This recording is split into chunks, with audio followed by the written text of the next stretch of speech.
Welcome to Historia Biografi. Wage Rudolf Supratman adalah seorang guru, wartawan, violinis, dan komponis Hindia Belanda. Ia juga merupakan anggota dari grup musik jazz Black and White Jazz Band. Kepandaian W.R. Supratman dalam bermusik dimanfaatkannya untuk menciptakan lagu-lagu perjuangan, yang salah satu di antaranya ditetapkan sebagai lagu kebangsaan Republik Indonesia, yakni Indonesia Raya. Bagi yang belum mengenal kisahnya, berikut fakta menarik W.R. Supratman.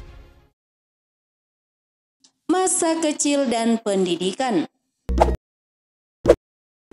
Wage Rudolf Supratman atau yang lebih sering dipanggil W.R. Supratman lahir pada hari Jumat tanggal 19 Maret 1903 di Desa Somongari, Kecamatan Kaligesing, Kabupaten Purworejo, Jawa Tengah.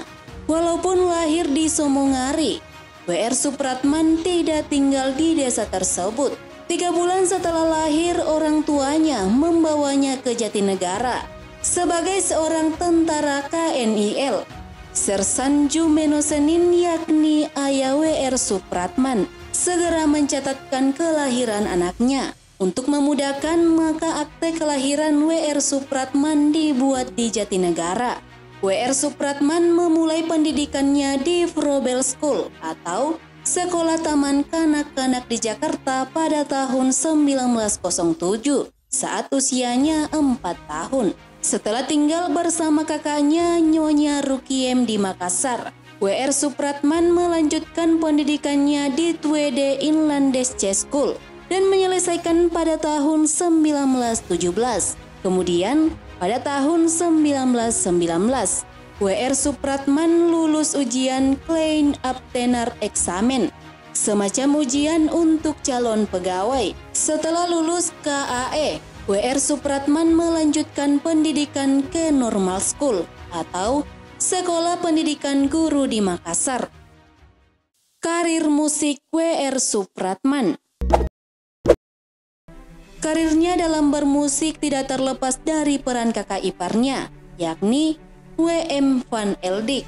Saat berada di Makassar, W.R. Supratman diberikan hadiah oleh Van Eldik sebuah biola saat ulang tahunnya yang ke-17, sehingga ia pandai bermain biola dan kemudian biasa mengubah lagu. Bersama dengan Van Eldik, ia mendirikan grup jazz band bernama Black and White. Band jazz ini sempat menjadi trending di wilayah Makassar, sampai-sampai Supratman dan teman-temannya kewalahan menerima job dari orang-orang yang memiliki hajatan atau pesta. Band ini juga yang melambungkan namanya di kalangan militer Makassar. Setelah bergabung dengan grup band jazz tersebut, Supratman mengalami transformasi dalam hidupnya. Ia yang semula sering berkencan dan berfoya-foya bersama sinyo-sinyo Belanda karena ketenarannya sebagai pemain biola Black White Jazz Band, berubah menjadi sosok yang tertarik dalam bidang politik. Ia pun gemar mengikuti berbagai pidato dan bacaan politik,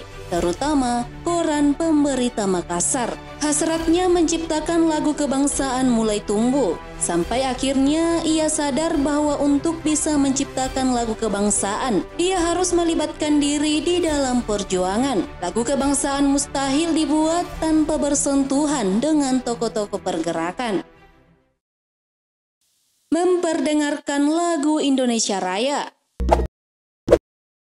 Puncak karir W.R. Supratman ketika ia pindah dari Makassar ke Bandung dan memulai karir jurnalistik dengan menjadi wartawan pada Surat Kabar Kaum Muda pada tahun 1924. Setahun kemudian ia pindah ke Jakarta dan menjadi wartawan Surat Kabar Sinpo. Sejak saat itu ia rajin menghadiri rapat-rapat organisasi pemuda dan rapat-rapat partai politik yang diadakan di gedung pertemuan di Batavia. Sejak saat itulah W.R. Supratman berkenalan dengan tokoh-tokoh pergerakan dalam pelaksanaan Kongres Pemuda kedua pada tanggal 27 sampai 28 Oktober 1928. W.R. Supratman juga ikut terlibat. Untuk pertama kalinya ia memperdengarkan lagu Indonesia Raya dengan iringan gesekan biolanya di depan seluruh peserta Kongres.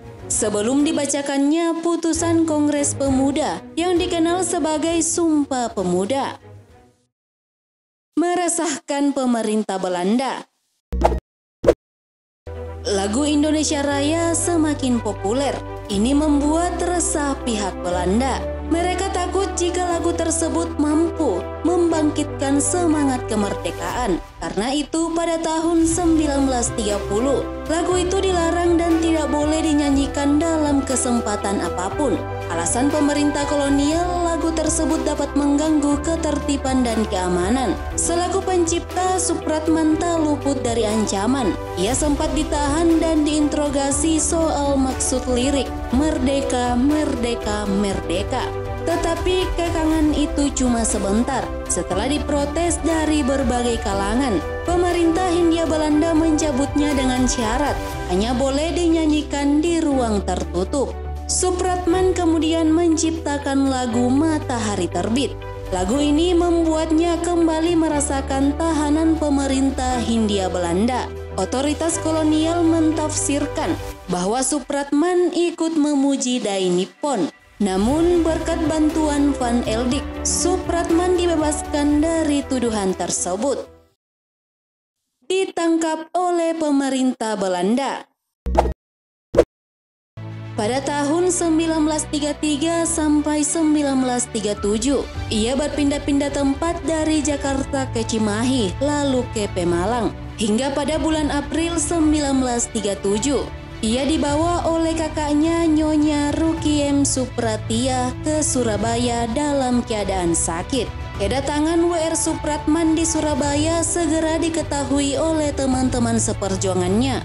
Mereka datang menjenguk W.R. Supratman yang masih lemah setelah sakit. Kemudian, pada tanggal 7 Agustus 1938, W.R. Supratman ditangkap Belanda di studio radio Nederlands Indische Radio Omroep atau Niro di Jalan Embong, Malang, Surabaya. Lantaran lagunya yang berjudul Matahari Terbit dinyanyikan pandu-pandu KBI atau Kepanduan Bangsa Indonesia di radio tersebut dan dianggap wujud simpati terhadap Kekaisaran Jepang. Sempat ditahan W.R. Supratman kemudian dilepas setelah Belanda tidak dapat menemukan bukti-bukti bahwa dirinya bersimpati kepada Jepang. Akhir hayat W.R. Supratman. Keluar dari masa tahanan, kondisi kesehatan W.R. Supratman semakin menurun. Tepatnya pada tanggal 17 Agustus 1938, W.R. Supratman menghembuskan nafas terakhirnya karena sakit jantung yang ia derita dan dimakamkan di tempat pemakaman umum Kapasan, Surabaya. Ia meninggalkan pesan kepada sahabatnya dengan mengatakan bahwa dia ikhlas berjuang untuk kemerdekaan Indonesia. Meskipun ia belum sempat menikmati kemerdekaan, namun ia yakin suatu saat Indonesia pasti merdeka. Kemudian, sebagai bentuk penghargaan atas jasa-jasanya, pemerintah menganugerahkan gelar Pahlawan Nasional kepada W.R. Supratman berdasarkan Surat Keputusan Presiden nomor 016/PK tahun 1970 pada tanggal 20 Mei 1970.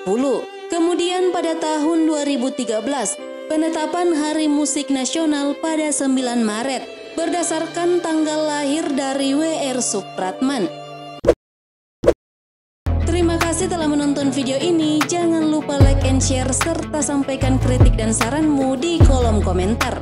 Sampai bertemu kembali di video Historia Biografi selanjutnya.